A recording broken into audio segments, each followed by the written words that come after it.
పైన మేము పెట్టించిన రౌండ్ టేబుల్ ఏమైనా ఎండబెట్టుకోవడానికి బాగా ఉపయోగపడుతుంది. నేను కొబ్బరి కారం చేయడం కోసం ఎండుమిరగాయలు ఎండబెట్టాను. ఈ ఎండకి 1 గంట ఎండబెడితే చాలు పలపలా అంటున్నాయి. కొబ్బరి కారం కోసం ఎండుమిరగాయలు యూజ్ చేసుకోండి, చాలా బాగుంటుంది టేస్ట్. కొంతమంది అయితే మామూలు కారం యూజ్ చేస్తారు.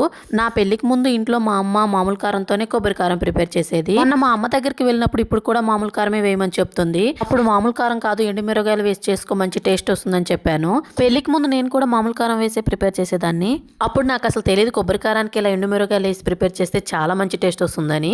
నాకు పెళ్ళైన తర్వాత తెలిసింది మా విలేజ్ లో అందరూ ఎండుమిరగాయలతోనే కొబ్బరి కారం ప్రిపేర్ చేసుకుంటారంట. నాకు పెళ్ళయ్యే టైంకి వంటలు సరిగ్గా రావు. ఇక్కడికి వచ్చిన తర్వాత మా వంటలకు ఉంది కదా, సంధ్యక్క దగ్గర అన్ని నేర్చుకున్నాను. ఫస్ట్ లో కారం ఎలా వేయాలో తెలియక అన్ని ఒకేసారి మిక్సీలో వేసి తిప్పేదాన్ని. తర్వాత సంధ్యక్క చెప్పింది అలా వేయకూడదు, ఫస్ట్ ఎండుమిరగాయలు ఉప్పు వేసుకోవాలంట, తర్వాత ఎండు కొబ్బరి వేసుకోవాలి, ఆ తర్వాత లాస్ట్ లో అయితే తెల్లబాయలు వేసుకోవాలని చెప్పింది.